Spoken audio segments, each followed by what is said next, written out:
പിതാവിന്റെയും പുത്രന്റെയും പരിശുദ്ധാത്മാവിന്റെയും നാമത്തിൽ ആമേൻ. അമ്മേ പരിശുദ്ധ അമ്മേ, അമ്മേ പരിശുദ്ധമേ, ദൈവമാതാവേ, കൃപാസനത്തിലൂടെ ഞങ്ങൾക്കും ഞങ്ങളുടെ ദേശത്തിനും അമ്മ മധ്യസ്ഥം തേടി തന്ന എല്ലാ അനുഗ്രഹങ്ങൾക്കും കൃപകൾക്കും ഞങ്ങളിപ്പോൾ ഹൃദയം നിറഞ്ഞ നന്ദി പറയുന്നു.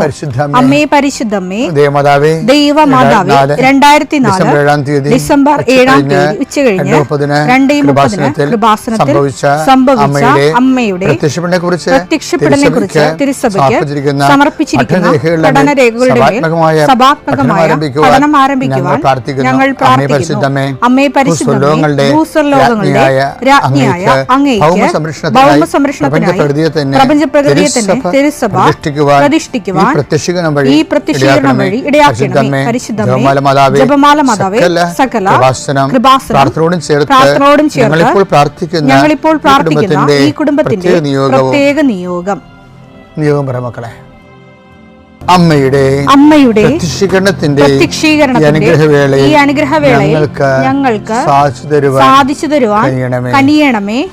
ആമേൻ. വിശ്വാസ പ്രമാണം. സർവശക്തനായ പിതാവും ആകാശത്തിന്റെയും ഭൂമിയുടെയും സൃഷ്ടാവുമായ ദൈവത്തിൽ ഞാൻ വിശ്വസിക്കുന്നു. അവിടുത്തെ ഏകപുത്രനും ഞങ്ങളുടെ കർത്താവുമായ ഈശോ മിശിഹായിലും ഞാൻ വിശ്വസിക്കുന്നു. ഈ പുത്രൻ പരിശുദ്ധാത്മാവിനാൽ ഗർഭസ്ഥനായി കന്യകാമറിയത്തിൽ നിന്ന് പിറന്ന് പൊന്തിയോസ് പീലാത്തോസിന്റെ കാലത്ത് പീഡകൾ സഹിച്ച് കുരിശിൽ തറയ്ക്കപ്പെട്ട് മരിച്ച് അടക്കപ്പെട്ട് പാതാളങ്ങളിൽ ഇറങ്ങി മരിച്ചവരുടെ ഇടയിൽ നിന്ന് 3-ാം നാൾ ഉയർത്ത് സ്വർഗത്തിലേക്ക് എഴുന്നള്ളി സർവശക്തിയുള്ള പിതാവായ ദൈവത്തിന്റെ വലതുഭാഗത്തിരിക്കുന്നു. അവിടെ നിന്ന് ജീവിക്കുന്നവരെയും മരിച്ചവരെയും വിധിക്കുവാൻ വരുമെന്നും ഞാൻ വിശ്വസിക്കുന്നു. പരിശുദ്ധാത്മാവിലും ഞാൻ വിശ്വസിക്കുന്നു. വിശുദ്ധ കത്തോലിക്കാ സഭയിലും പുണ്യവാന്മാരുടെ ഐക്യത്തിലും പാപങ്ങളുടെ മോചനത്തിലും ശരീരത്തിന്റെ ഉയർപ്പിലും നിത്യമായ ജീവിതത്തിലും ഞാൻ വിശ്വസിക്കുന്നു. ആമേൻ. സ്വർഗ്ഗസ്ഥനായ ഞങ്ങളുടെ പിതാവേ, അങ്ങയുടെ നാമം പൂജിതമാകണമേ. അങ്ങയുടെ രാജ്യം വരണമേ. അങ്ങയുടെ തിരുമനസ് സ്വർഗത്തിലെ പോലെ ഭൂമിയിലുമാകണമേ. അന്നു വേണ്ടുന്ന ആഹാരം ഇന്ന് ഞങ്ങൾക്ക് തരണമേ. ഞങ്ങളോട് തെറ്റ് ചെയ്യുന്നവരോട് ഞങ്ങൾ ക്ഷമിക്കുന്നത് പോലെ ഞങ്ങളുടെ തെറ്റുകൾ ഞങ്ങളോടും ക്ഷമിക്കണമേ. ഞങ്ങളെ പ്രലോഭനത്തിൽ ഉൾപ്പെടുത്തരുതേ, തിന്മയിൽ ഞങ്ങൾ രക്ഷിക്കണമേ. ആമേൻ. നന്മ നിറഞ്ഞ മറിയമേ, സ്വസ്തി. കർത്താവ് അങ്ങയുടെ കൂടെ സ്ത്രീകളിൽ അങ്ങ് അനുഗ്രഹിക്കപ്പെട്ടവളാകുന്നു. അങ്ങയുടെ ഉദരത്തിൻ ഫലമായി ഈശോ അനുഗ്രഹിക്കപ്പെട്ടവനാകുന്നു. പരിശുദ്ധ മറിയമേ, തമ്പുരാന്റെ അമ്മേ, പാപികളായ ഞങ്ങൾക്ക് വേണ്ടി ഇപ്പോഴും ഞങ്ങളുടെ മരണസമയത്തും തമ്പുരാനോട് അപേക്ഷിക്കണമേ. ആമേൻ. നിങ്ങൾ എടുത്തു വെച്ചിരിക്കുന്ന ഡോക്യുമെന്റുകൾ ഞാൻ നിങ്ങൾക്ക് കുറച്ച് ഒരു 2 മിനിറ്റ് തരാം. എവിടെയെങ്കിലും ഒന്ന് ഏതെങ്കിലും സ്ഥലത്ത് പ്രത്യേക പ്രാർത്ഥന ആവശ്യമുണ്ടെങ്കിൽ എൻ്റെ മക്കൾ അങ്ങോട്ട് മാറി നിൽക്കണം. സ്റ്റഡി റൂമിലാണ് ആവശ്യമെങ്കിൽ നിങ്ങൾ സ്റ്റഡി റൂമിലേക്ക് മാറി നിൽക്കണം. അടുക്കളയിൽ നിന്നാണ് കലഹം പൊട്ടി പുറപ്പെടുന്നെങ്കിൽ നിങ്ങൾ അടുക്കളയിലേക്ക് മാറി നിൽക്കണം. അച്ഛൻ പ്രാർത്ഥിക്കും. ഇപ്പം അടുക്കളയെ ആശീർവദിക്കും. എൻ്റെ മക്കളുടെ ഓഫീസിലാണ് കുഴപ്പമൊന്നുണ്ടെങ്കിൽ ആ ഓഫീസിൻ്റെ ഫോട്ടോ എടുത്ത് നിങ്ങൾ മുമ്പിൽ വെക്കണം. എന്നിട്ട് നിങ്ങളെ മനസ്സിൽ വിശ്വപ്രവണത ചെയ്തുകൊണ്ടിരിക്കണം. ഏതെങ്കിലും വ്യക്തികളെ നിങ്ങൾക്ക് സങ്കടപ്പെടുത്തുന്നുണ്ടെങ്കിൽ മൊബൈലിൽ അവരുടെ ഫോട്ടോ ഉണ്ടെങ്കിൽ അത് എടുത്ത് വെക്കണം. നിങ്ങൾക്കറിയാം, ഞാനിങ്ങനെ പ്രാർത്ഥിക്കണം എന്തിനാണെന്നറിയാം. കർത്താവ് എനിക്ക് തന്നൊരു വെളിച്ചമാണ്. എന്താണ്? ദൈവ സമസ്തവും അവൻ്റെ പാദത്തിൻ്റെ കീഴിലാക്കിയിരിക്കുന്നു. അതാണ് നമ്മൾ 1 കൊരിന്ത്യർ 15:26 ദൈവ സമസ്തവും അവൻ്റെ പാദത്തിൻ്റെ കീഴിലാക്കിയിരിക്കുന്നു. അപ്പം നമ്മുടെ അടുക്കളയും നമ്മുടെ വീട്ടുമൃഗങ്ങളും ഇപ്പോൾ തൊഴുത്തിൽ എന്തെങ്കിലും പ്രസവമുണ്ട്, കന്നുകാലികൾ ചിലപ്പോൾ അതുകൊണ്ട് ജീവിക്കാൻ, ഇപ്പോൾ കോഴി മുട്ട വിറ്റ് ജീവിക്കുന്ന പാവപ്പെട്ട അമ്മമാർ വഴിയുണ്ട്. അവർക്ക് ചിലപ്പോൾ ഇതൊന്ന് എപ്പോഴും ഇങ്ങനെ തൂങ്ങി കോഴിക്കുഞ്ഞുങ്ങൾ ചത്തുപോണവരുണ്ട്. പശുവും ആടുമൊക്കെ ഒന്നും പ്രസവിക്കാത്തതുകൊണ്ട് അത് വാഴുന്നില്ലെന്ന് പറയരുത്. അതുപോലെയുള്ള അവസ്ഥകളുള്ള ഒക്കെ നിങ്ങൾ ആ സമയത്ത് അതിൻ്റെ അടുത്ത് പോയി നിന്നാണ് പ്രാർത്ഥിക്കേണ്ടത്. നിങ്ങളെ ഭീതിപ്പെടുത്തുകയും പ്രയാസപ്പെടുത്തുകയും ചെയ്യുന്ന അയൽവാസികളുണ്ടെങ്കിൽ അച്ഛൻ പ്രാർത്ഥിക്കുമ്പോൾ അവരെ ആശീർവദിച്ച് പ്രാർത്ഥിക്കണം. നിങ്ങൾ ശത്രുക്കളെ ആശീർവദിക്കുകയും ദ്രോഹിക്കുന്നവരെ ആശീർവദിക്കുക മാത്രമേ ചെയ്യാമെന്നുള്ള ഈശോ പറഞ്ഞു. ഞാനിപ്പോൾ ഡോക്യുമെൻ്റ് പ്രാർത്ഥിക്കുകയാണ്. ഞാൻ ഡോക്യുമെൻ്റ് കയ്യിലെടുക്കണം. എന്തെല്ലാം ഡോക്യുമെൻ്റാണെന്നറിയാം. പ്രമാണമുണ്ട്, പറ്റുചീട്ടുണ്ട്, കരചാരം അടക്കാൻ പ്രയാസമാണെങ്കിൽ അതിൻ്റെ രജിസ്റ്റർ ഉണ്ട്. പിന്നെ നിങ്ങളുടെ പരീക്ഷ ഹോൾ ടിക്കറ്റ് ഉണ്ട്, നിങ്ങളുടെ സർട്ടിഫിക്കറ്റുകളുണ്ട്, ഇൻ്റർവ്യൂവിനുള്ള സർട്ടിഫിക്കറ്റുകളുണ്ട്, നിങ്ങളുടെ പാസ്പോർട്ടുണ്ട്, പുതുക്കേണ്ട പാസ്പോർട്ടുണ്ട്, നിങ്ങളുടെ ഇനി പുതുക്കി കിട്ടേണ്ട വിസ കോപ്പിയുണ്ട്.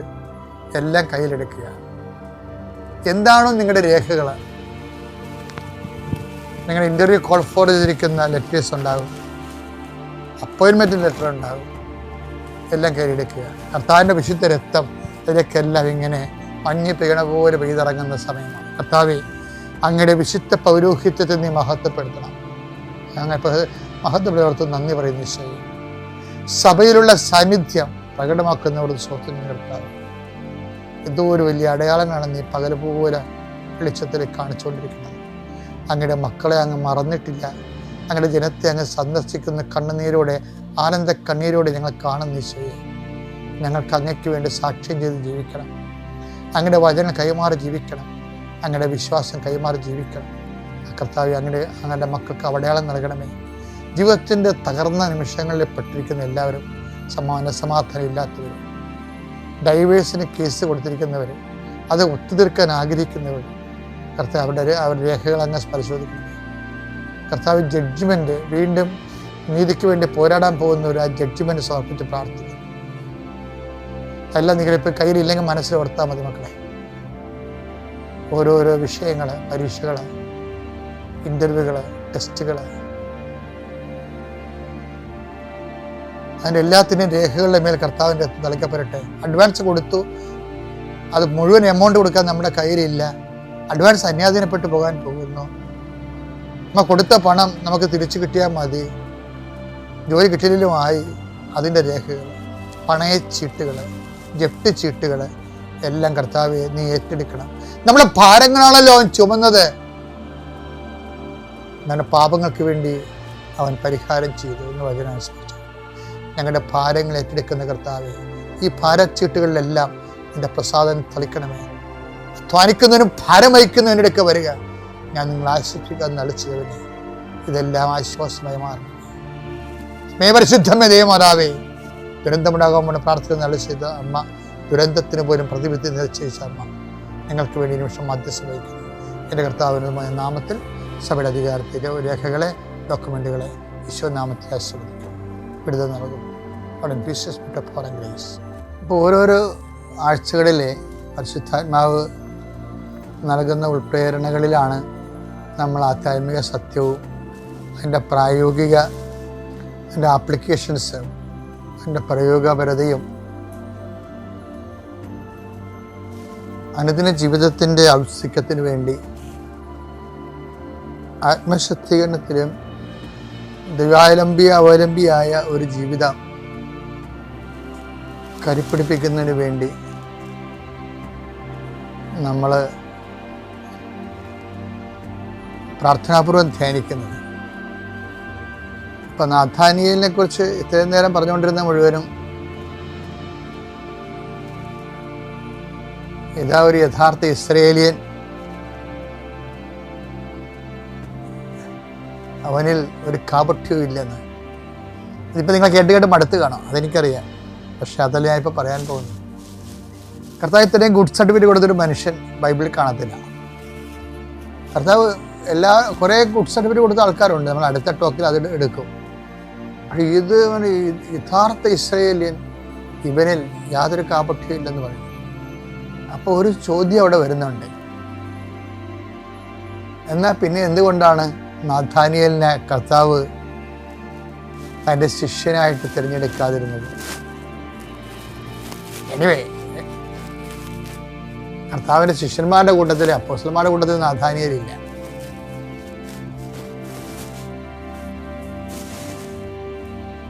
അപ്പോഴേ കാപട്യമില്ലാതെ ജീവിച്ചത് കൊണ്ട് മാത്രം കർത്താവിൻ്റെ ശിഷ്യത്വത്തിൽ പരമ്പരയിൽ വരണമെന്ന് നിർബന്ധമില്ല എന്നുള്ള ഓക്കെയല്ലേ. എന്നുവെച്ചാൽ കാപട്യം നിങ്ങൾ ചെയ്ത് കൂട്ടണമെന്നല്ല അർത്ഥം. കാപട്യം നിലനിൽക്കണമെന്നല്ല, കാപട്യത്തിന് ലൈസൻസ് ഒപ്പിച്ചെടുക്കുകയല്ല. മറിച്ച് ശിഷ്യത്വം അതിനേക്കാൾ ഗൗരവതരമായ ചില മൂല്യങ്ങൾ നമ്മൾ ശ്രദ്ധയിൽപ്പെടുന്നുണ്ട്. കാപട്യം ഉണ്ടായില്ലെങ്കിലും എന്താണ്, കർത്താവിൻ്റെ മനസ്സിന് ഇണങ്ങണം. അതൊരു പ്രധാനപ്പെട്ട കാര്യമാണ്. നമ്മുടെ മുമ്പിലുള്ള ഇപ്പം പ്രാർത്ഥിക്കുന്നവരാണ് നമ്മൾ, വിശ്വസിക്കുന്നവരാണ് നമ്മൾ, ഉടമ്പടിയെടുത്ത് ജീവിക്കുന്നവരാണ് നമ്മൾ. പക്ഷെ എങ്കിലും അവിടെ വരണത് നീ ഉടമ്പടി എടുത്താലും എങ്ങനെ ജീവിച്ചാലും ഒരു കാര്യം നീ ശ്രദ്ധിക്കണം. എന്താണ്? കർത്താവിൻ്റെ മനസ്സിന് ഇണങ്ങണം. നടപടി 13:22. ജസ്സയുടെ പുത്രനായ ദാവീദിൽ, ഫസ്റ്റ് പാർട്ടിയാണല്ലോ അറിയാം. ജസ്സയുടെ പുത്രനായ ദാവീദിൽ എൻ്റെ ഹൃദയത്തിനിണങ്ങിയ ഒരു മനുഷ്യനെ ഞാൻ കണ്ടെത്തിയിരിക്കുന്നു. നീ നീ ആരായാലും ഞാൻ ആരായാലും ദൈവത്തിൻ്റെ മനസ്സിന് ഇണങ്ങണം. ഞാനവർക്ക് ഈ ദൈവത്തിന് ഈ ദാവീദിന് ഇത്രയും മനസ്സിന് ഇണങ്ങാനുണ്ടായ കാരണങ്ങൾ എന്താണ്? ഒത്തിരി കാരണങ്ങളുണ്ടെങ്കിലും ദാവീദ് തൻ്റെ കൈവിട്ടുപോയ ഒരു ജീവിതം ഉണ്ടല്ലോ, നിങ്ങൾക്കറിയാം. ഞാനത് വിശദീകരിക്കേണ്ട കാര്യമില്ല. തൻ്റെ കയ്യിൽ നിന്ന് ജീവിതം കൈവിട്ടു പോകുന്നെന്ന് കണ്ടപ്പോൾ അദ്ദേഹം ആ കൈവിട്ടു പോണ ജീവിതത്തെക്കുറിച്ചല്ല പറഞ്ഞത്. കർത്താവ് കൈവിട്ടു പോകരുതെന്നുള്ള കണ്ണീരോടെയുള്ള പ്രാർത്ഥനയാണ്. എന്താണ്? എൻ്റെ കയ്യിൽ നിന്ന് വല്ലാത്ത അബദ്ധങ്ങൾ സംഭവിച്ചു, എനിക്ക് ഈ അവസ്ഥയിൽ ഒന്നേ പറയാനുള്ളൂ. ഇതാണ്, അങ്ങയുടെ തിരുസന്നിധിയിൽ നിന്ന് എന്നെ തള്ളിക്കളയരുത്. അതൊരു ചങ്ക് നുറുങ്ങിയൊരു പ്രാർത്ഥനയാണ്. ആ പ്രാർത്ഥന ദൈവം കേട്ടതിൻ്റെ ഭാഗമായിട്ടാണ് ഹൃദയം തകർന്നവർക്ക് കർത്താവ് സമീപസ്ഥനാണെന്ന് പറയുന്നത്. കഴിഞ്ഞ ദിവസങ്ങളിലൊരു സംഭവം ഉണ്ടായി. അതും ഇതുപോലുള്ളൊരു കേസ് കെട്ടാണ്. ഒരു അലീന കുമ്പളേക്കാരത്തിയാണ്. അപ്പോൾ അവളുടെ കൊച്ചിന് ഇതുപോലെ അതേ അസുഖം, നമ്മുടെ യൂട്യൂബിൽ കിടപ്പുണ്ട സാക്ഷ്യം, ഡൗൺ സിൻഡ്രോം. അത് എന്നാ പ്രശ്നം വെച്ച് കഴിഞ്ഞാൽ അത് നിങ്ങൾ ആ വിഷയം അറിയണം. അതായത് രസകരമായൊരു വിഷയമാണ്. എന്ന് വെച്ച് കഴിഞ്ഞാൽ 5-ാം മാസമാണ് ഡോക്ടർ സ്കാൻ ചെയ്തിട്ട് പറയണത് ഈ കുട്ടിക്ക് ഡൗൺ സിൻഡ്രോം ആണെന്ന് പറയണത്. അതോടുകൂടി ഇവളുടെ ബോധം പോയി. നിങ്ങൾക്കറിയാവില്ല, ആദ്യമായിട്ട് പ്രസവിക്കാൻ പോകുന്ന ഒരു അമ്മ 5-ാം മാസത്തിൽ കുട്ടിക്ക് ഡൗൺ സിൻഡ്രോം ആണെന്ന് പറഞ്ഞാൽ, അതിനെ അബോർട്ട് ചെയ്ത് കളയണമെന്ന് പറഞ്ഞാൽ 3 മാസം കഴിയുമ്പോൾ തന്നെ അബോർഷൻ ഭയങ്കര പാടാണ്. 5-ാം മാസത്തിൽ ഇങ്ങനെ അബോർട്ട് ചെയ്യും. പക്ഷേ ഇവളാണെങ്കിൽ ഒരു അടിച്ചുപോയ റിലേ പോയ ഒരാളായിപ്പോയി ഇത് കേട്ടോടുകൂടി. അപ്പോൾ ഇവളിവിടെ വന്ന് അവളുടെ അമ്മ പറഞ്ഞ് ഇത് കൃപാസനത്തിൽ പോയി അമ്മയോട് പറയാൻ പറഞ്ഞു. അപ്പോൾ ആളിവിടെ വന്നിരുന്ന് നിലവിളിക്കാനും പറ്റണില്ല, പ്രാർത്ഥിക്കാനും പറ്റാത്തൊരവസ്ഥയിൽ ഈ വയറും വെച്ച് 5-ാം മാസത്തിൽ ഈ ഡൗൺ സിൻഡ്രോമുള്ള വയറും വെച്ച് അവളിവിടെ ഇരിക്കുകയും. അവളുടെ അമ്മയും ഉടമ്പടി ചെയ്തിട്ടുണ്ട്. അവരാണ് ഇവിടെ ഇങ്ങനെ പറഞ്ഞു വിട്ടിരിക്കുന്നത്. അവരുടെ ഉടമ്പടിയുടെ ബലമാണെന്ന് അറിയാൻ പാടില്ല. എനിക്ക് ഗർഭിണികളെ കാണുമ്പോൾ ഒരു പ്രത്യേകമായ ദൈവകൃപ തോന്നും എനിക്ക്. അപ്പോൾ അത് ഇപ്പോഴല്ലേ, പണ്ടിവിടെ ഗർഭിണികൾക്ക് മാത്രം പ്രാർത്ഥന ഉണ്ടായിരുന്നു. ദമ്പതി കൂട്ടായ്മയ്ക്ക് ഗർഭിണികൾക്ക് മാത്രം വരുന്ന ഒരു കൂട്ടായ്മ ഉണ്ടായിരുന്നു. കാര്യം അത് വലിയൊരു ജോലിയാണല്ലോ. ദൈവത്തിന് വേണ്ടി ഒരു മാതാപിതാക്കന്മാർ ഏറ്റെടുക്കുന്ന ഒരു വലിയ ഉത്തരവാദിത്വമാണ്. അപ്പോൾ ആ ഉത്തരവാദിത്വം എടുക്കുമ്പോൾ പ്രത്യേകിച്ച് ഗർഭിണികളെ അക്കാര്യങ്ങളിലും അവരെ കുഞ്ഞിനെ വളർത്തി എടുത്തുകൊണ്ടിരുന്ന കാലങ്ങളിലെല്ലാം നമ്മൾ നല്ല സപ്പോർട്ട് കൊടുക്കണം. ഇപ്പോൾ ചില ആൾക്കാർ ചില സ്ത്രീകളൊക്കെ പ്രസവിച്ച് കഴിഞ്ഞിട്ട് പെട്ടെന്ന് ഞാൻ ഈ പ്രസവ വാർഡൊക്കെ ചെല്ലുമ്പോൾ എന്നോട് പറയും, അച്ഛാ എൻ്റെ മകൾ പ്രസവിച്ച് കിടക്കണം, അവൾ ഓർമ്മക്കുറവ് പറയണമെന്ന് പറയും. അപ്പോൾ പ്രസവ വാർഡിൽ ഞാൻ ചിലപ്പോൾ പോണത് വേറെ ആരെങ്കിലും എന്നെ വിളിച്ചിട്ടായിരിക്കും പോണത്. അപ്പോൾ അവിടെ ചെല്ലുമ്പോൾ എന്നെ കണ്ടിട്ട് വേറെ ആൾക്കാർ, അച്ഛാ എൻ്റെ മകൾ പ്രസവിച്ച ഈ വാർഡിൽ കിടപ്പുണ്ട്, ഓർമ്മക്കുറവ് പറയണമെന്നിരിക്കുകയാണെന്ന് പറഞ്ഞു, പട്ടായി പോയെന്ന് പറഞ്ഞു. അപ്പോൾ അതിൻ്റെ അർത്ഥം എന്താണ്? അവിടെ ശരീരം ലൂസായതുപോലെ മനസ്സും ലൂസാവും. ഇത് വലിയൊരു പ്രക്രിയയാണ് ശരിക്കും പറഞ്ഞാൽ. ഇപ്പോൾ നമ്മുടെ ഗർഭിണികളൊക്കെ നമ്മൾ തോണ്ടുകയാണെങ്കിൽ അതിന് പാട് കാണത്തില്ലേ, അതിൻ്റെ ശരീരം ലൂസാകണം, ഇളമക്കുണ്ടെന്നൊക്കെ അമ്മമ്മമാർ പറയും. പക്ഷേ അതുപോലെ മനസ്സും ഇളമക്കുള്ളൂ. അതാണ് അത് പ്രസവിച്ച് കഴിഞ്ഞിട്ടൊരു വട്ട് പറയുന്ന കാര്യം. അതാണ് 3-4 ദിവസം എടുക്കും, ചില ആൾക്കാർ 10-40 ദിവസം എടുക്കും നേരെ ചൊവ്വേ ബോധം വരാൻ വേണ്ടി. പക്ഷേ ഒരു പ്രെയർ ചെയ്ത് കഴിഞ്ഞാൽ ആൾ ഓക്കെ ആവും. അപ്പം അങ്ങനെ ഒരു കണ്ടീഷനിൽ ഇവിടെ ഇരിക്കും, ഇവിടെ പേടിച്ചിരിക്കും. കാര്യം അവൾക്ക് കുഞ്ഞിനെ അവൾ കുഞ്ഞിനെ കളയാനും പറ്റത്തില്ല. കുഞ്ഞിനെ സ്വീകരിച്ചാൽ ഇങ്ങനെയൊക്കെ വരുമ്പോൾ പറയുമ്പോൾ ആൾക്കാർ പറഞ്ഞ് പേടിപ്പിക്കുകയും ചെയ്യണം. ഇങ്ങനെ എല്ലാം കൊണ്ടൊരു തീരുമാനം എടുക്കാൻ പറ്റണില്ല. അപ്പോൾ ഇവളെ ഞാൻ കണ്ടപ്പോൾ ഞാൻ ഇങ്ങോട്ട് വിളിച്ച് അത് പറ്റി മോളെന്ന് പറഞ്ഞു. അപ്പോൾ കൂടെ ഉള്ളവർ പറഞ്ഞു ഇതാണ് പ്രശ്നം എന്ന് പറഞ്ഞു. അപ്പോൾ ഞാൻ ഉടനെ ഇവിടെ വയറ്റിൽ ഇങ്ങനെ കൈവെക്കും. കൈവെച്ച് വിശ്വാസപ്രമാണം ചൊല്ലിയിട്ട് എൻ്റെ കയ്യിരുന്ന സൈത്ത് അവളെ വയറെ കൈവച്ച് വിശ്വാസപ്രമാണം ചൊല്ലി വെച്ചും സൈത്ത് അവളുടെ കൈക്ക് തേച്ച് കൊടുക്കും, തള്ളവരല്ലേ. അത് ബാത്റൂമിൽ പോയി അവർ അടി വയറ്റി തേക്കണം, അതാണ് എൻ്റെ രീതി. അപ്പോൾ ഞാൻ ഇത് കൈവച്ച് പ്രാർത്ഥിച്ചിട്ട് ഇവളോട് പറഞ്ഞ്, മോളെ കർത്താവിന് ഞാൻ കുഞ്ഞിനെ ഏൽപ്പിച്ചിട്ടുണ്ട്, ഈ കുഞ്ഞിനെ കർത്താവ് നിനക്ക് തരുമെന്ന് പറഞ്ഞ് ഞാൻ അവിടെ കവളിട്ടടിക്കും. അവൾ പറഞ്ഞത് ആ സാക്ഷ്യം കിടപ്പുണ്ട്, എലീനയുടെ സാക്ഷ്യം. അതായത് ആ അടിയോടുകൂടി അവൾക്ക് ബോധം വന്നെന്നാണ് പറയണത്. എന്താണ് അവൾ എവിടെ പോയി, എന്താണ് അവൾക്ക് സംഭവിക്കുന്നതിനെക്കുറിച്ച് സങ്കടം കൊണ്ടേ സങ്കടം കൊണ്ട് തകർന്നിരിക്കുന്ന ഒരു അവസ്ഥയിൽ പെട്ടെന്നൊക്കെ ബോധം വന്നു.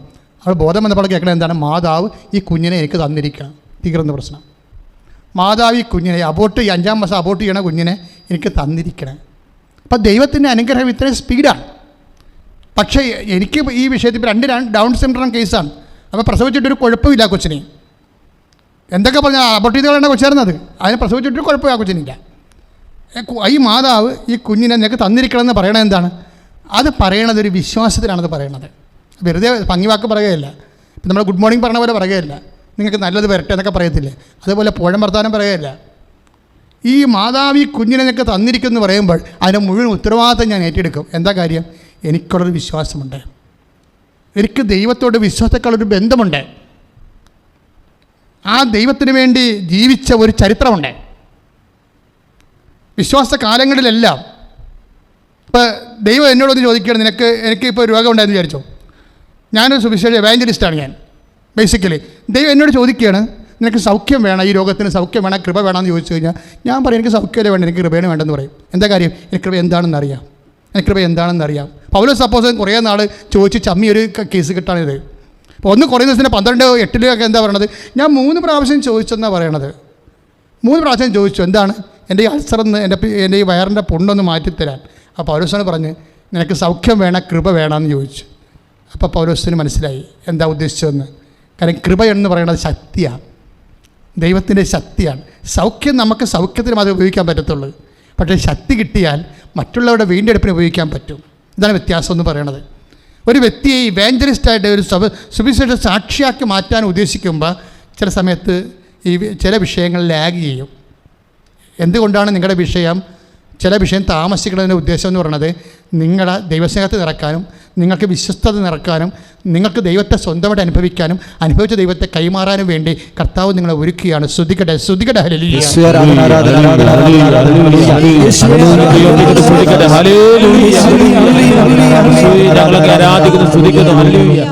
പരിശുദ്ധ പരമ ദിവ്യകാരുണ്യത്തിന്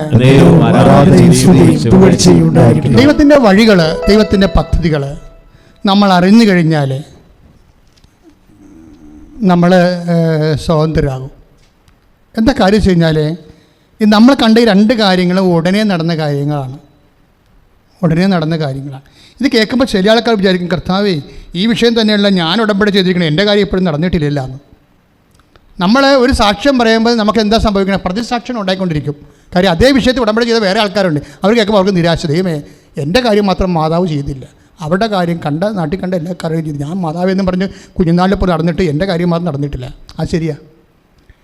എന്തുകൊണ്ട് ചില കാര്യങ്ങൾ ലാഗ് ചെയ്യുന്നു? എന്താ കാര്യം? എന്തുകൊണ്ട് ചില കാര്യങ്ങൾ നടക്കുന്നത് വരെ കഷ്ടപ്പാടുണ്ടാകുന്നു, കഷ്ടത നിലനിൽക്കുന്നു? അതാണ് ഞാൻ 119:75 സങ്കീർത്തനം പറഞ്ഞത്. എന്താ പറഞ്ഞിരിക്കണത്? അതായത് വിശ്വസ്തത മൂലമാണ് അവിടുന്ന് എന്നെ കഷ്ടപ്പെടുത്തിയെന്ന് ഞാൻ അറിയുന്നു. കഴിഞ്ഞ പ്രാവശ്യത്തെ വചനത്തിലുണ്ടായിരുന്നാണിത്. എന്താ കാര്യം? ചില കഷ്ടപ്പാടുകളുടെ അടിസ്ഥാനം വിശ്വസ്തതയാണ്. അവിടെ വിശ്വാസമല്ല, വിശ്വസ്തതയാണ്. ഉടമ്പടിയിൽ നിന്ന് പ്രതീക്ഷിക്കുന്നത് എന്താണ്? ഇപ്പോൾ ഉടമ്പടി എത്രയോ പേരെടുത്ത് എത്ര പേരിന്ന് വിശ്വസ്തയോടെ ജീവിക്കുന്നുണ്ട്. കാര്യം കണ്ടപ്പോൾ അവർ പോയി. പാലം കയറുവോളം നാരായണ, പാലം കയറി കഴിഞ്ഞ് കൂരായണം. പിന്നെ അവർക്ക് കുമ്പസാരമില്ല, കുർബാനയില്ല. ഇത് ദൈവത്തിന് പണ്ടേ അറിയാമായിരുന്നു. ഇത് ചുമ്മാ അഭ്യാസത്തിന് വരണതാണ്. കാര്യം കണ്ടു കഴിഞ്ഞാൽ പിന്നെ അവർ ഞങ്ങളുടെ നാട്ടിൽ പറഞ്ഞ പോലെ മണ്ണഞ്ചേരി വഴി മാമായില്ലെന്ന് പറയും. അതാണ് സംഭവം. എന്ന് വെച്ച് കഴിഞ്ഞാൽ ഇത് ചിലർ കൃപാസത്തെ ചവിട്ടുമ്പോൾ തന്നെ അമ്മ പറയും ഇത് പൊട്ട കേസാണ്. ഒരു സഹോദരി വന്നു. അപ്പോൾ അവർ വന്ന് വാച്ച്മാനോട് സംസാരിച്ചു. ഞാൻ അവർ പോയി കഴിഞ്ഞ് ഞാൻ വാച്ച്മാനോട് ചോദിച്ചു എന്നാ അവർ സംസാരിച്ചത്. അപ്പോൾ അവർ പറഞ്ഞു ഇത് ഉടമ്പടി എപ്പോൾ പോകാൻ പറ്റും? അപ്പോൾ വാച്ച്മാൻ നിങ്ങളെന്താ പറഞ്ഞു? ഇന്ന് ചൊവ്വാഴ്ചയാണ്, 10 മണി 9 മണി ക്ലാസ്, ഉടമ്പടിക്ക് 12 മണിക്കേ പോകാൻ പറ്റത്തുള്ളൂ. അപ്പോൾ ഉടനെ അവരുടെ ഭർത്താവ് അതോട് കയറി വന്നു. അപ്പോൾ 12 മണിക്കേ പോകാൻ പറ്റത്തുള്ളൂ എന്ന് പറഞ്ഞപ്പോൾ ഭർത്താവ് കയറി വന്നു. ഭർത്താവ് കയറുന്ന വെച്ചാൽ അവളോട് ചോദിച്ചു, അപ്പോൾ ഞാൻ എന്ത് ചെയ്യണമെന്നാണ് നിങ്ങൾ പറയണമെന്ന്. ഇങ്ങനെ പോകണം, ഇവിടെ കൊണ്ട് ഡംപ് ചെയ്തിട്ട് അവസാനം എന്ത് പറ്റി? 2 പേരും കൂടി പോയി. അതെന്ന് വെച്ച് കഴിഞ്ഞാൽ അവർ ഉടമ്പടി എടുക്കാതിരിക്കാനാണ് അവർക്ക് നല്ലത്. എന്താ കാര്യം എന്നറിയാവോ? അവരിതെന്തോ ഒരു ചെറിയ പരിപാടിയാണെന്നും പറഞ്ഞ് എങ്ങനെയെങ്കിലും ഇരുട്ടുകൊണ്ട് ഊട്ടടക്കാം എന്നാ. പക്ഷേ അതല്ല പ്രശ്നം. ഇത് ദൈവത്തിന് വേണ്ടി ജീവിക്കാൻ വേണ്ടി ഈ കാലഘട്ടത്തിലെ ദൈവം നമുക്ക് നൽകിയ ഒരു ദൈവിക സ്വർഗീയ പദ്ധതിയാണ്. അതിവിടെ വന്ന് സ്വസ്ഥതയും സമാധാനത്തോടെയും എൻ്റെ ക്ലാസ്സുകൾ കേട്ടുവരുമ്പോൾ അത് അവർക്ക് കിട്ടുന്ന വീട്, വിവാഹം, കുഞ്ഞുങ്ങളെന്നല്ല പ്രശ്നം. അതിനേക്കാളുപരി നിത്യത വരെ ഉള്ള കൃപ ആർജിക്കാനുള്ള സുവിശേഷ സൂത്രങ്ങൾ എത്ര ടെക്നിക്കലായിട്ടാണ് അമ്മ ഓരോ ദിവസവും വെളിപ്പെടുത്തി നമ്മളെ പഠിപ്പിക്കണത്. ഇങ്ങനെ പഠിപ്പിക്കാൻ വേണ്ടി യോഹന്നാൻ 6:45 എഴുതിയിട്ടുണ്ട്, അവരെല്ലാവരും ദൈവത്താൽ പഠിപ്പിക്കപ്പെടും. കാര്യം മനുഷ്യന്മാർ പഠിപ്പിച്ചത് എന്തുമാത്രം നമ്മളെ പഠിപ്പിച്ചു അല്ലേ? മനുഷ്യന്മാർക്കൊരു പഠിപ്പിക്കലുണ്ട്. പക്ഷേ എത്ര പഠിപ്പിച്ചാലും നമുക്കറിയാം പഠിച്ചവരും പഠിക്കാത്തവരും എല്ലാം എങ്ങനെയാണ് അവസാനം ഇവിടുന്ന് പിരിഞ്ഞു പോണത്. മനുഷ്യൻ്റെ പഠിപ്പിക്കലല്ല, മനുഷ്യൻ എന്താണ്? ദൈവത്തിൻ്റെ പഠിപ്പിക്കൽ. ജീവിതത്തിൽ നമുക്ക് എന്താ വേണ്ടത്? ഇതാണ് നമ്മൾ 1 കൊരിന്ത്യർ 1:24 കണ്ടത്. ദൈവത്തിൻ്റെ ജ്ഞാനവും ദൈവത്തിൻ്റെ ശക്തിയുമായ യേശുക്രിസ്തു. ദൈവം പഠിപ്പിക്കണത് എന്താണ്? യോഹന്നാൻ 6:45 അവരെല്ലാവരും ദൈവത്താൽ പഠിപ്പിക്കപ്പെടും. ദൈവം പഠിപ്പിക്കണത് എന്താണ്? ദൈവത്തിൻ്റെ ജ്ഞാനമാണ് നമുക്ക് പറഞ്ഞു തന്നത്. അത് ആർക്ക് കൊടുത്തു? ദൈവം മറിയത്തിന് കൊടുത്തു. എന്താണ്? മറിയത്തോട് പറഞ്ഞു, പരിശുദ്ധാത്മാവ് നിൻ്റെ മേൽ വരും എന്ന് പറഞ്ഞപ്പോഴേ ആ പഠിപ്പിക്കൽ കൂടി പറഞ്ഞു കൊടുത്തു. എന്താണ്? മകളെ, പരിശുദ്ധാത്മാവ് ഇങ്ങനെ വെറുതെ ഇങ്ങനെ ഫ്ലൈറ്റും പിടിച്ച് വരത്തില്ല, കുറച്ച് പരിപാടി അവിടെ ഉണ്ടെന്ന് പറഞ്ഞ് വരുന്നതിന് വേണ്ടി എന്താ ചെയ്യണം? ഇതാ കർത്താവിൻ്റെ ദാസി, നിൻ്റെ വചനം പോലെ എന്നിൽ നിറവേറട്ടെ. അവിടെ എന്താ പറയണത്? വചനം പോലെ നിറവേറട്ടെ. അത് ഉടമ്പടിയാണ്.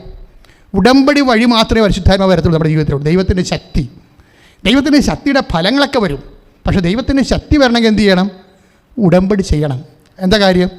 രാത്രി മുഴുവനും അധ്വാനിച്ച് ഞങ്ങൾക്ക് ഒന്നും കിട്ടിയില്ലല്ലോ, എങ്കിലും നീ പറഞ്ഞതനുസരിച്ച് ഞങ്ങൾ ചെയ്യാം. Luka 5:5 അവർക്ക് വീഞ്ഞില്ല എന്ന് പറയുമ്പോഴേ അവൻ പറയണ പോലെ ചെയ്യുമേ. യോഹന്നാൻ 2:3 ഇപ്പം എന്താ പറയണത്?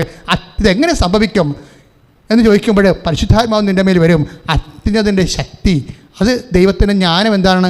അത് പറയാതെ പറഞ്ഞു കൊടുത്തിരിക്കുന്നത് മറിയത്തോട് പകർന്നു കൊടുത്തത് എന്താണ്? ഈ അത്യുന്നതിൻ്റെ ശക്തി നിന്നിൽ പ്രവർത്തിക്കാൻ വേണ്ടി എന്ത് ചെയ്യണം? നീ കർത്താവിൻ്റെ ദാസിയാകണം. എങ്ങനെ നിനക്ക് കർത്താവിൻ്റെ ദാസി ആകാൻ പറ്റും? അവൻ പറയണ പോലെ ചെയ്യാം. അതാണ് അമ്മ മറിയം പറയണത് 1:38 വിശുദ്ധ ലൂക്കായുടെ സുവിശേഷം. ഇന്ന കർത്താവിൻ്റെ ദാസി, നിൻ്റെ വചനം പോലെ എന്നിൽ നിറവേറട്ടെ. എല്ലാം ഉടമ്പടിയാണ്. ജീവിതത്തിൽ ദൈവം നമുക്ക് ഒരു പ്രാർത്ഥന വെളിപ്പെടുത്തി തന്നിട്ടുണ്ടെങ്കിൽ അതിന് ബിബ്ലിക്കൽ തിയോളജി ഉണ്ട്, മരിയൻ തിയോളജി ഉണ്ട്, അതിന് എല്ലാ ന്യൂമാറ്റിക് തിയോളജി ഉണ്ട്, തിയോളജി ഓഫ് ഗ്രേസ് ഉണ്ട്. സമ്പൂർണ്ണ ദൈവശാസ്ത്രത്തിൻ്റെ സമഗ്രതയാണ് ഉടമ്പടിയിൽ ദൈവം നിറച്ചു വെച്ചിരിക്കുന്ന സ്വർഗീയ പദ്ധതി. ശ്രുതികട്ടെ ഹല്ലേലൂയ.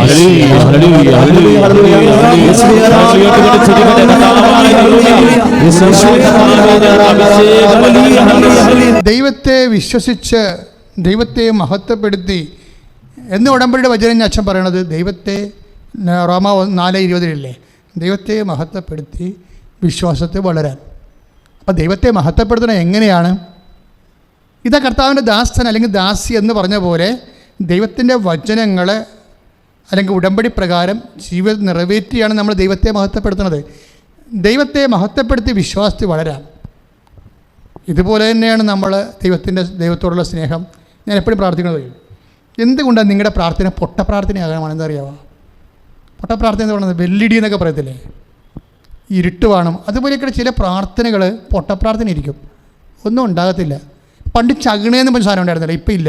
ഈ മണ്ടരി വന്നപ്പോൾ പിന്നെ ചകിണ ഏതാണ് മണ്ടരി ഏതാണെന്ന് അറിയാൻ പറ്റാത്ത അവസ്ഥയായി. തെങ്ങയിൽ ചില തേങ്ങ ഇങ്ങനെ ഒട്ടി ഉണങ്ങി ഇരിക്കും, അതിനാണ് അതിൻ്റെ അകത്ത് ഒന്നും ഉണ്ടാകത്തില്ല. ചകിണയെന്ന് പറയും ഞങ്ങളുടെ നാട്ടിലൊക്കെ. ഇതുപോലെ ഓരോ നാട്ടിലും ഓരോ പേരാണ് എന്നുള്ളത്. ഇതുപോലെ തന്നെയാണ് ചില പ്രാർത്ഥന ചകിണയിൽ പോകും. കാര്യം ചിരട്ടയും പോലും അതിൻ്റെ അകത്ത് ഉണ്ടാകത്തില്ല. എന്താ കാര്യം? ദൈവവചനം നിറവേറ്റാൻ വിശ്വാസത്തോടെയും സ്നേഹത്തോടെയും ഒരു വ്യക്തി തയ്യാറാകുന്ന സമർപ്പണത്തിൻ്റെ കണ്ടന്റ് പ്രാർത്ഥനയിൽ വരണം. അപ്പോഴാണ് ആ പ്രാർത്ഥന. ചില ആൾക്കാർ പറഞ്ഞാൽ വരണ്ട കാറ്റാണെന്ന് പറയും. അവിടെ വരണ്ട കാറ്റടച്ചാൽ തൊലിയൊക്കെ ഇങ്ങനെ പൊള്ളി പിടിക്കണമെന്ന് പറയും. ചില ആൾക്കാരുടെ പ്രാർത്ഥനയും വരണ്ട കാറ്റാണ്. എന്താണ്? അതിൻ്റെ അകത്ത് ഹ്യൂമിഡിറ്റി ഒന്നുമില്ല. നമുക്ക് കാറ്റ് കൊള്ളുമ്പോൾ നമുക്കൊരു തണുപ്പ് തോന്നണ്ടേ? നിങ്ങളുടെ പ്രാർത്ഥനയുടെ കാറ്റ് കൊണ്ടിട്ട് ദൈവത്തിന് തണുക്കണില്ല, അതാണ് പ്രശ്നം. നമുക്കൊരു വരണ്ട കാറ്റെന്ന് പറഞ്ഞാൽ എന്താണ്? വരണ്ട കാറ്റ് അയ്യോ അത് അവിടെ കാറ്റ് കൊണ്ട് തൊലിയൊക്കെ ഇങ്ങനെ പൊള്ളിപ്പിടിക്കും എന്ന് പറയും. നമ്മുടെ പ്രാർത്ഥനയുടെ കാറ്റ് കൊള്ളുമ്പോൾ ദൈവത്തിന് കുളിരണം, ഒരു കുളിർമ തോന്നണം. എന്താ കാരണം? അതിൽ വിശ്വാസം ഉണ്ടാകണം, അതിൽ സ്നേഹം ഉണ്ടാകണം.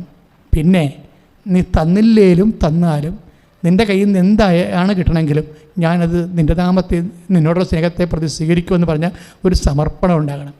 ഇതെല്ലാം നിങ്ങൾ പ്രാർത്ഥിക്കുമ്പോൾ തന്നെ സ്നേഹത്തോടെ പ്രാർത്ഥിക്കും. ഇപ്പോൾ ജപമാല വീട്ടിൽ ചെല്ലുന്നു, പ്രത്യക്ഷിക്കുന്ന പ്രാർത്ഥന ചെല്ലുന്നു, ഇതെല്ലാം ചെല്ലുന്നതിന് നാക്ക് മാത്രം മതി. പ്രാർത്ഥന ചെല്ലുന്നതിന് വേറെ ഒന്നും വേണ്ടേ? നാക്ക് ഈ തെറി പറയണ നാക്ക് മാത്രം മതി. വേറെ ഒരു സാധനവും വേണ്ട. കാരണം നമ്മൾ ഈ നാക്കുകൊണ്ട് തെറിയും പറയും, തോന്നിവാസം പറയും, ചീത്ത വർത്തമാനം പറയും, പല തരത്തിലുള്ള പരിപാടികളിൽ നാക്കുകൊണ്ട് കാണിക്കും. പക്ഷേ ആ സാധനം കൊണ്ട് പ്രാർത്ഥിക്കുകയും ചെയ്യും. ഈ നാക്ക് കൊണ്ട് പല പല പരിപാടികൾ കാണിക്കുന്ന നാക്ക് കൊണ്ട് പ്രാർത്ഥിക്കണ അതിനകത്തൊരു കാര്യമാണ്. പക്ഷേ പ്രാർത്ഥിക്കുമ്പോൾ എന്താ പറ്റണത്? പ്രാർത്ഥനയുടെ അകത്ത് വിശ്വാസം ഉണ്ടെങ്കിൽ, പ്രാർത്ഥനയുടെ അകത്ത് സ്നേഹമുണ്ടെങ്കിൽ, പ്രാർത്ഥനയുടെ അകത്ത് ഒരു ഫിഡലിറ്റി, വിശ്വസ്തത കൂടി ഉണ്ടെങ്കിൽ നിങ്ങൾക്ക് പ്രാർത്ഥിക്കുമ്പോൾ തന്നെ സന്തോഷം തോന്നും. അതെന്ത് കേസായാലും ശരി. ഉത്കണ്ഠയും നിരാശയൊക്കെ ഉണ്ടാകും. ഉത്കണ്ഠയുടെ സാഹചര്യമാണ്, ഉത്കണ്ഠ ഉണ്ടാകും. ഈശോയ്ക്ക് ഉണ്ടായിരുന്ന ഗെത്സെമനെ വെച്ച് ഉത്കണ്ഠ ഉണ്ടായില്ലേ? ഉത്കണ്ഠയുടെ സാഹചര്യം ആണെങ്കിൽ ഉത്കണ്ഠ ഉണ്ടാകും. പക്ഷേ ഇവിടുത്തെ പ്രോബ്ലം അതല്ല. നിങ്ങൾ കുടുംബ പ്രാർത്ഥനയ്ക്ക് ഇരിക്കുന്ന ഉത്കണ്ഠയ്ക്ക് ഒരു സാഹചര്യം ആ വീട്ടിലില്ല. പക്ഷേ പ്രാർത്ഥിക്കണമെല്ലാം വരണ്ട കാറ്റാണ്. എന്താ കാര്യം? പ്രാർത്ഥിക്കണമെല്ലാം വരണ്ട കാറ്റാണ്. കാര്യം നിങ്ങളത് ചെയ്യണത് യാന്ത്രികമായിട്ടും കുടുംബ പ്രാർത്ഥന ഉണ്ടല്ലോ, അത് ചെയ്യേണ്ടതാണല്ലോ, പിള്ളേർക്ക് മാതൃകയാണല്ലോ എന്നൊക്കെ പറഞ്ഞുകൊണ്ട് ഒരു ഒരു തട്ടപ്പടി പ്രോഗ്രാം അങ്ങോട്ട് നടത്തി ഒരു ഫംഗ്ഷൻ നടത്തി പോറ്റുകയും. കുടുംബ പ്രാർത്ഥനയല്ല, ഒരു ഫംഗ്ഷനാണ്. കാര്യം അത് വരണ്ട കാറ്റാണ്. എന്താ കാര്യം? അതിൽ ദൈവസ്നേഹം ഉണ്ടാകണം, അതിൽ വിശ്വസ്തത ഉണ്ടാകണം, സമർപ്പണം ഉണ്ടാകണം. വചനം കേട്ടാൽ കർത്താവിൻ്റെ വാക്കാണ് ഞാൻ കേൾക്കണമെന്ന് തോന്നണം. എനിക്ക് ആന്തരികമായൊരു സ്നേഹം ഉണ്ടാകണം. ഒന്ന് പ്രാർത്ഥിക്കുക. കർത്താവായ ദൈവമേ, ഇന്ന് മുതലേ എൻ്റെ കുടുംബ പ്രാർത്ഥനയിൽ, വ്യക്തിപരമായ പ്രാർത്ഥനയിൽ കർത്താവേ, അത് കുളിർമയുള്ള ആ കാറ്റ് കൊണ്ടാൽ ദൈവത്തിന് പോലും ഉൾപ്പളകം ഉണ്ടാകുന്ന രീതിയിലെ ദൈവസ്നേഹം നിറയാൻ, വിശ്വാസം നിറയാൻ, പ്രത്യാശ നിറയാൻ, വിശ്വസ്തത നിറയാൻ, സമർപ്പണം നിറയാൻ എൻ്റെ പ്രാർത്ഥനകളെ അഭിഷേകം ചെയ്യാൻ. ഉടമ്പടി എടുക്കണേ എപ്പോഴാണ്? നമ്മുടെ അവസ്ഥകൾ മോശമാകുമ്പോഴാണ്, അല്ലേ? നമ്മുടെ അവസ്ഥകൾ മോശമാകുമ്പോഴാണ് നമ്മൾ ഉടമ്പടി എടുക്കുന്നത്. അപ്പോഴാണ് നമുക്ക് ആ അവസ്ഥകൾ മോശമാകുമ്പോൾ നമ്മൾ ഉടമ്പടി എടുക്കുമ്പോൾ നമ്മൾ അതിൻ്റെ വ്യവസ്ഥകളനുസരിച്ച് ജീവിക്കുമ്പോൾ ദൈവം നമ്മൾക്ക് അനുഗ്രഹമാക്കി അത് മാറ്റും, അനുഗ്രഹമായി മാറും. ഇപ്പോൾ തന്നെ അതിൻ്റെ സങ്കീർത്തനം ഏതാണ്? അതായത് ഇപ്പോൾ സങ്കീർത്തനം 119:26 ഉണ്ടാ. സങ്കീർത്തനം 119:26 എൻ്റെ അവസ്ഥകൾ വിവരിച്ചപ്പോൾ അങ്ങ് എനിക്ക് ഉത്തരം നൽകി.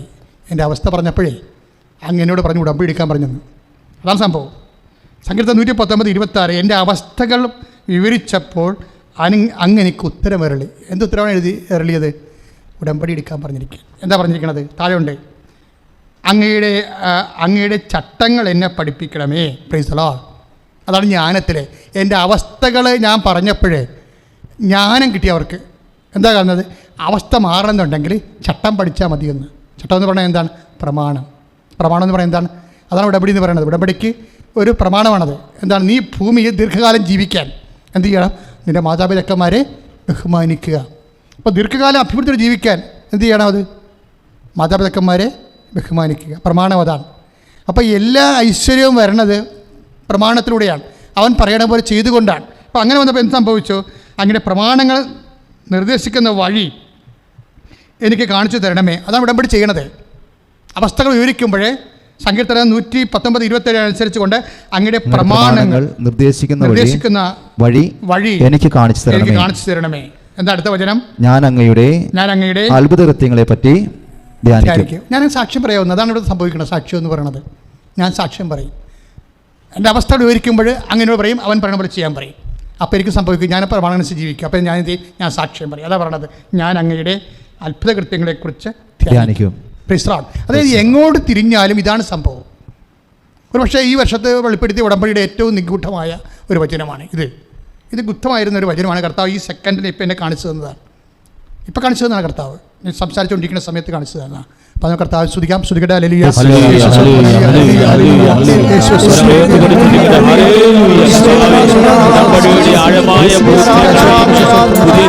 എൻ്റെ അവസ്ഥകൾ 119 നമ്മൾ 26 കണ്ട പോലെ എൻ്റെ അവസ്ഥകൾ ഞാൻ വിവരിച്ചപ്പോൾ അങ്ങനെ എനിക്ക് ഉത്തരം അരുളി. അപ്പോൾ ഈ അവസ്ഥകൾ ചില സമയത്ത് ചില അവസ്ഥകൾ ദൈവം തന്നെ ഉണ്ടാക്കും. അത് വിശ്വാസി അറിയണം. എന്തിനാ? നിന്നെ കൃപയിൽ വളർത്താൻ വേണ്ടി ദൈവം ചില അവസ്ഥകളുണ്ടാക്കും. ഇപ്പം നമ്മൾ 1 സാമുവേലെ ഇപ്പം നിങ്ങൾ ചോദിച്ചില്ലേ, എൻ്റെ നാത്തുവിന് മക്കളുണ്ട്, എൻ്റെ അനിയത്തിക്കുണ്ട്, ചേട്ടത്തിക്കുണ്ട്, എനിക്ക് മാത്രം മക്കളില്ലേ, എന്നോട് മാത്രം എന്താ ഇങ്ങനെ ചെയ്തത് എന്ന് ചോദിക്കുന്നവരുണ്ട്. കുറേ ചോദ്യങ്ങളുണ്ടല്ലോ. എല്ലാവർക്കും അവർക്കെല്ലാം ആ മക്കളെ കൊടുത്ത് എനിക്ക് മാത്രം 3 പെൺമക്കളെ തന്ന് എന്തെല്ലാം ചോദ്യങ്ങളാണ്. ദൈവത്തിനെ കൈ കെട്ടുകയാണെങ്കിൽ ചോദ്യങ്ങൾ മാത്രമേ ഉണ്ടാകത്തുള്ളൂ. ദൈവത്തിനെങ്ങാനും മനുഷ്യൻ്റെ കൈ കെട്ടുകയാണെങ്കിൽ ചോദ്യം മാത്രം. എന്താ കാര്യം? എൻ്റെ അനിയത്തിക്ക് 2 ആൺമക്കളെ കൊടുത്തു, എൻ്റെ ചേട്ടത്തിക്ക് 2 ആൺമക്കളെ കൊടുത്തു, എനിക്ക് 2 പെൺമക്കളെ തന്നിരിക്കുന്നത്. പെൺമക്കളെ കേൾപ്പിച്ച് പറയത്തില്ല, അവരെങ്ങനെ പറഞ്ഞാൽ അവരെ തന്നെ അപ്പം തന്നെ വനിതാ കമ്മീഷനിൽ പോകും.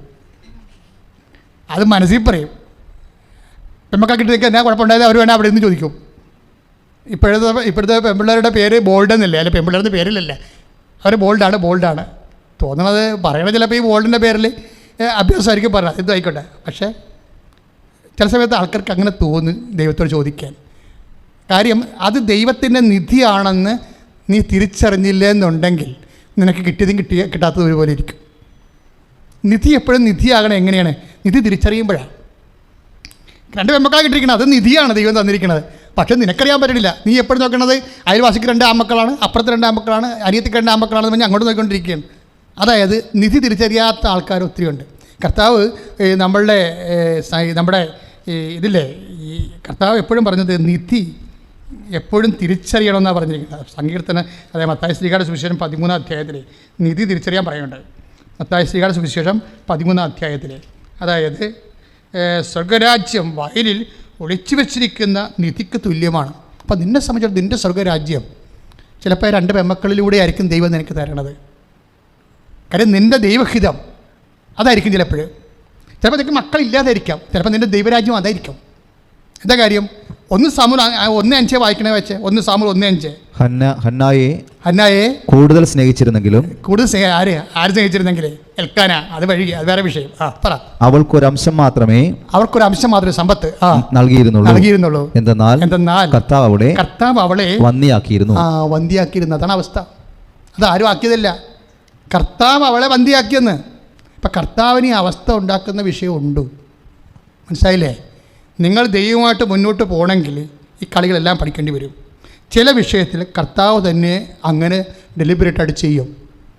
അങ്ങനെ ചെയ്യണ സമയത്ത് ഇപ്പം നീ അവൻ അത്യുന്നതിൻ്റെ പുത്രനെന്ന് വിളിക്കപ്പെടുകയൊക്കെ മറിയത്തോട് പറയുമ്പോഴും മറിയം ഉടനെ പ്രൈസ്തലോടൊന്നും പറയണ്ട, കർത്താവിൻ്റെ ദാസി എന്ന് പറഞ്ഞാൽ മതിയെന്ന് പറഞ്ഞത് ആരാണ്? പറഞ്ഞ പ്രൈസ്തലോടെന്ന് പറയേണ്ട കാര്യമാണത്. മറിയത്തിനെ കൊണ്ട് എന്തുകൊണ്ടാണ് പ്രൈസ്തലോടെന്ന് പറയിപ്പിക്കാതെ കർത്താവിൻ്റെ ദാസി എന്ന് പറഞ്ഞത്? ഈ അത്യുന്നതിൻ്റെ പുത്രനെന്ന് വിളിക്കപ്പെടുന്ന മുമ്പ് 2-3 പരീക്ഷ ഉണ്ട്, അതാണ് കുഴപ്പം. വേറെ കുഴപ്പമൊന്നുമില്ല. ഗെത്സെമനിൽ ഒന്ന് കിടക്കണം, ചോര പുറത്തുനിന്ന് വരും, വേറെ കുഴപ്പമൊന്നും. വേർപ്പിന് വരും, ചോര വരും പുറത്ത്. കുരിശെ കിടക്കണം, തുണിയില്ലാതെ കിടക്കേണ്ടി വരും. അത്യുന്നതിൻ്റെ പുത്രനെന്ന് വിളിക്കണ മുമ്പ് 2-3 പരീക്ഷ ഉണ്ട്. അതുകൊണ്ട് നീ ഉടനെ കയറി പൈസയോടൊന്നും പറയണ്ട, ആ പരീക്ഷ എല്ലാം കഴിഞ്ഞതിന് ശേഷം പറഞ്ഞാൽ മതി. ആ പരീക്ഷയെക്കുറിച്ച് ഏറെക്കുറെ ഒരു ധാരണ കിട്ടിയപ്പോൾ മറിയം പറഞ്ഞ് my soul magnifies the lord എന്ന് പറഞ്ഞ് ഈ പരീക്ഷയെക്കുറിച്ച് പിടികിട്ടിയപ്പോഴാണ്. പരീക്ഷ തുടങ്ങിയല്ലേ അവർ. എലിസബത്തിൻ്റെ വീട്ടിലോട്ട് ഔസേപ്പിതാവ് സംശയിക്കുന്ന സമയത്ത് എലിസബത്തിൻ്റെ വീട്ടിലോട്ട് പോകുന്നതോടുകൂടി അവരുടെ പരീക്ഷ തുടങ്ങി. അപ്പോൾ അതിനുള്ളിൽ പരിശുദ്ധാത്മാവ് കുറേ കാര്യങ്ങൾ പറഞ്ഞു. ആ കാര്യങ്ങളെല്ലാം മനസ്സിൽ വെച്ചുകൊണ്ട് ജ്ഞാനം കിട്ടിയപ്പോഴാണ് പറഞ്ഞത്, ഇത് ഇങ്ങനെ തന്നെ പോകത്തുള്ളൂ. അതുകൊണ്ട് നിനക്ക് പറഞ്ഞിരിക്കണ ഹൃദയത്തിൽ സംഗ്രഹിക്കുന്ന പരിപാടിയാണ്. എന്തെല്ലാം വിഷയം ഉണ്ടായി നീ ഹൃദയം സംഗ്രഹിക്കണം. കുരിശ് കഴിഞ്ഞ് മാത്രമേ നമുക്ക് തമ്മിൽ കാണാൻ പറ്റത്തുള്ളൂ. അയ്യോ, അമ്മയോട് പറയണതാണ് അപ്പ, മോളെ ഒന്നും വിചാരിക്കരുത്, 10-32 വർഷം കഴിഞ്ഞ് മാത്രമേ നമുക്ക് തമ്മിൽ കാണാൻ പറ്റത്തുള്ളൂ. അതുവരെ കാണാത്ത ദൈവത്തിൻ്റെ വചനം കാണാതെ വിശ്വസിച്ചുകൊണ്ട് അമ്മ ജീവിക്കും.